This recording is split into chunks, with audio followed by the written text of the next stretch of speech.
Good Morning Business. Business Plan. Et notre invitée, c'est Cécile Belliot, la directrice générale du groupe Bell. Bonjour, merci d'être avec nous à ces rencontres économiques d'Aix-en-Provence. Vous allez notamment participer à une table ronde Nourrir la planète alors que les ressources se raréfient. Sacré défi, on est ici pour redonner de l'espoir aux rencontres économiques d'Aix. Une de vos guidelines désormais, c'est le végétal. Objectif 50% de végétal chez Bell. Vous ne serez plus une marque de produits laitiers? En fait, non, je ne le dirais pas comme ça. C'est-à-dire que pour nous, l'enjeu, c'est de mettre du haies. Évidemment qu'on va continuer à développer les produits laitiers. C'est d'abord l'origine du groupe Bell. C'est aussi, au-delà de ça, un énorme potentiel pour nous. Je reviens d'Inde, j'étais en Inde hier. C'est le plus gros marché de produits laitiers. C'est la première population mondiale. Notre rôle, c'est d'abord de nourrir les gens. Donc vous allez lancer la vache qui rit là-bas? Donc évidemment, on lance la vache qui rit. Comment vous allez l'appeler? Parce que quand vous étiez venu la fois dernière, vous nous expliquiez que cette marque est déclinée en langue locale, souvent. Absolument. C'est en indien, vous avez révisé ou pas? Il se trouve en fait qu'en Inde, je ne sais pas si vous le savez, mais en fait, il y a des dialectes locaux. Et donc, la majorité, d'ailleurs, toutes les marques en Inde s'expriment d'abord en anglais. D'accord. Donc, la vache qui rit, c'est The Laughing Co en Inde, parce qu'en fait, c'est la langue qui réunit tout le monde. Mais alors, du coup, ça sera une vache qui rit laitière ou végétale? Laitière. Bon. Laitière en Inde. Et c'est bien ce que je vous expliquais. D'un côté, on continue à accélérer, on va accélérer le développement du groupe sur des géographies qui sont prioritaires, en particulier l'Asie sur les produits laitiers. C'est la Chine, c'est l'Inde avec la JV qu'on vient de monter avec Britannia. Et on va mettre du haies, parce qu'on a besoin de mettre du haies. Vous parliez des ressources de la planète. Je vous le redis, l'alimentation, c'est 1/3 des émissions de carbone dans le monde. Une information, parce que vous l'avez peut-être pas encore mentionné, mais c'est sorti cette semaine. L'OCDE a publié l'évolution de la population et la prévision d'évolution de la population sur les 10 prochaines années. Aujourd'hui, dans le monde, on a 7,9 milliards de bouches à nourrir. Dans 10 ans, on en aura 8,6. Ça représente une augmentation de 15% de denrées alimentaires qu'il va falloir fournir, essentiellement d'ailleurs sur l'Inde, sur la Chine et sur l'Afrique subsaharienne. Donc nous, notre rôle, c'est de donner une nourriture qui est accessible, qui est saine pour les gens. Et la protéine laitière, elle est hyper intéressante parce qu'en fait, elle est très nutritive, elle est plus accessible que la protéine de viande et elle est beaucoup moins lourde en carbone. Mais alors, pourquoi est-ce que vous voulez faire des fromages végétaux? Mangeons du lait alors. J'en viens au sujet évidemment de la protéine végétale. Si aujourd'hui, nous, c'est-à-dire les Français, les Européens, les Américains, si nous ne changeons pas la façon dont nous nous alimentons, et si les pays émergents se mettaient à adopter notre régime alimentaire, nous allons dépasser de 260% la trajectoire carbone des accords de Paris.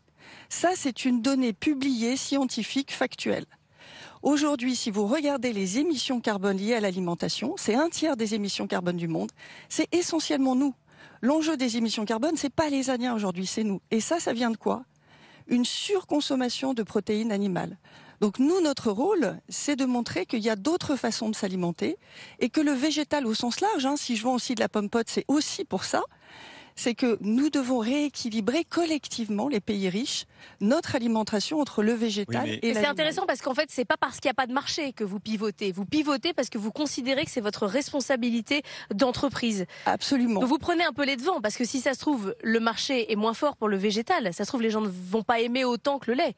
Absolument, et en fait, c'est intéressant ce que vous dites parce que moi, je crois fondamentalement au sujet de la responsabilité. Bell, vous le savez sans doute, c'est une entreprise familiale, c'est une entreprise qui a 150 ans. Quand je discute, moi, avec mes actionnaires, la seule question qu'ils me posent, c'est comment tu fais en sorte que cette entreprise soit encore là, pas dans 10 ans, 20 ans, mais sur les générations à venir. Donc quand on est dans ce rapport au temps, dans ce rapport au temps long, on endosse pleinement la responsabilité et l'impact de nos activités. Et aujourd'hui, on a conscience que l'alimentation, c'est la santé des gens. L'alimentation, c'est le climat.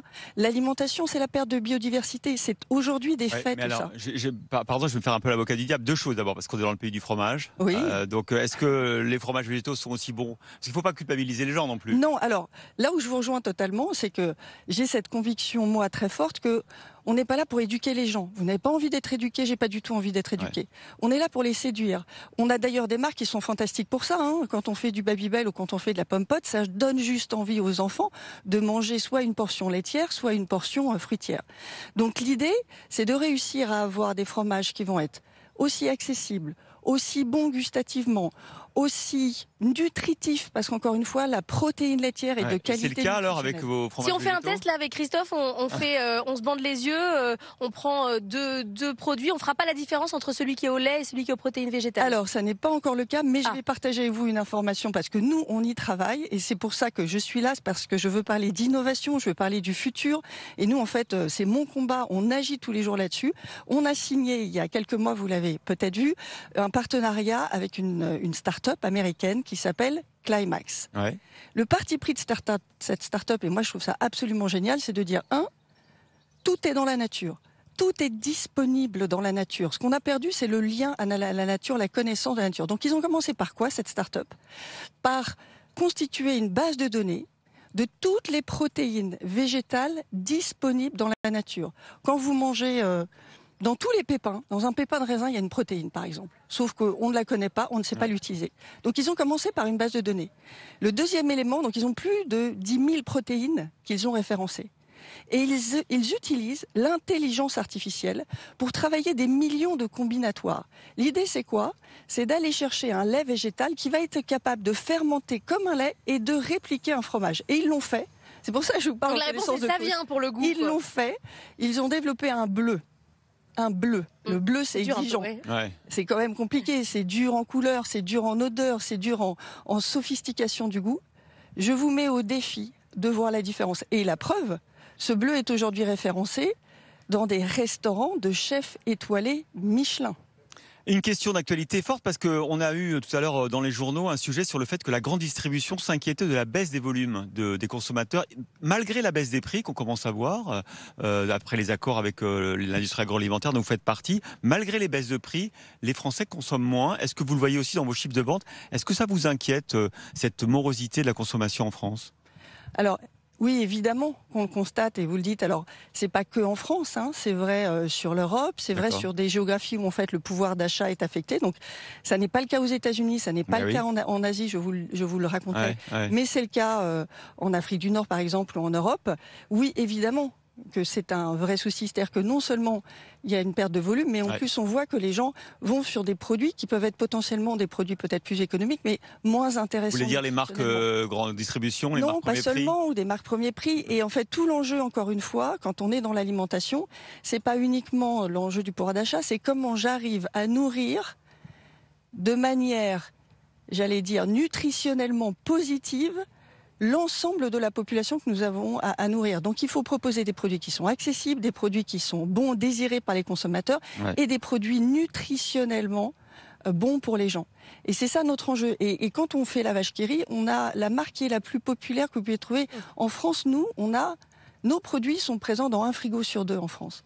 Donc ça, c'est une responsabilité. Et la responsabilité, c'est à la fois de tenir cet engagement nutritionnel et gustatif et de tenir l'accessibilité. Merci beaucoup Cécile Belliot, directrice générale du groupe Bell, d'avoir été avec nous ce matin.